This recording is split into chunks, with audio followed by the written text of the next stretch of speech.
কুরআনের কোনো জায়গাতে এটা কখনো আল্লাহ বলে নাই যে your persuasion of life is happiness. আল্লাহ কখনো আপনাকে হ্যাপিনেসকে গ্যারান্টি দেয় না।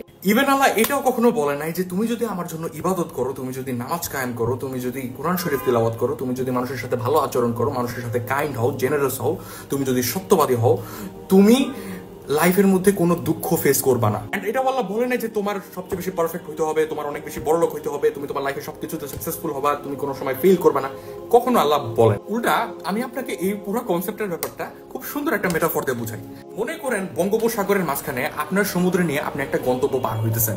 আপনি কোথায় যাইতেছেন, কি করতেছেন, আপনি কিছু জানেন না, আপনি খালি জানেন যে আপনার জাহাজটা আছে। এখন এই জাহাজের আশেপাশে কি হইতেছে, সমুদ্র উত্তাল, ঘূর্ণিঝড় আসতেছে, নিচে হাঙ্গর মাছ, তার নিচে গভীর সমুদ্র। এখন আপনার ভরসা একমাত্র আল্লাহ। আপনি আল্লাহর উপরে ভরসা রাখেন দেখে এটার মানে এই না যে আপনি কখনো ঘূর্ণিঝড় ফেস করবেন না, সমুদ্র কখনো উত্তাল হবে না, নিচে কখনো গভীর সমুদ্র হবে না, আশেপাশে হাঙ্গর মাছ থাকবে না।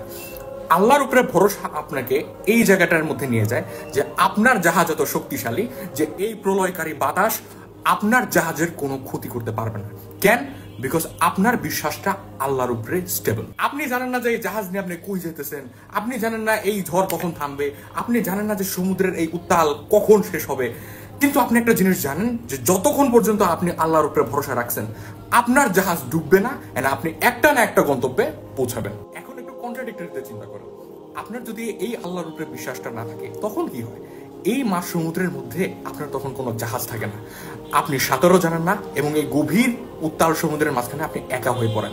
আপনার আশেপাশে সবকিছু হাঙ্গর মাছ থাকে, আপনার উপরে যেটা থাকে সেটা হচ্ছে ঘূর্ণিঝড়, এবং আপনি কোন গন্তব্যে চাইতেছেন সেটা আপনি বলতে পারেন না।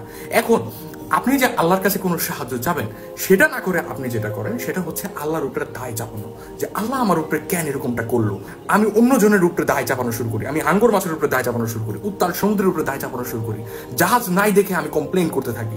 সন্দিহান এক গন্তব্যের মাঝখানে আল্লাহ যেটা আপনাকে প্রমিস করে সেটা হচ্ছে যে আপনাকে কখনো গন্তব্য নিয়ে টেনশন করতে আল্লাহ বলেই নেই। আল্লাহ যেটা আপনাকে বলছে সেটা হচ্ছে তুমি আমার পরিকল্পনার উপরে বিশ্বাস রাখো, আর সেই পরিকল্পনার উপরে বিশ্বাস রাখার জন্য তুমি আমার উপরে বিশ্বাসটা রাখো। এন্ড ওই আমার উপরে যখন তুমি বিশ্বাস রাখো তোমার গন্তব্য নিয়ে কোনো টেনশন করার দরকার নাই, কারণ তোমার জাহাজ কখনো ঘূর্ণিঝড়ের মাঝখানে ডুববে না।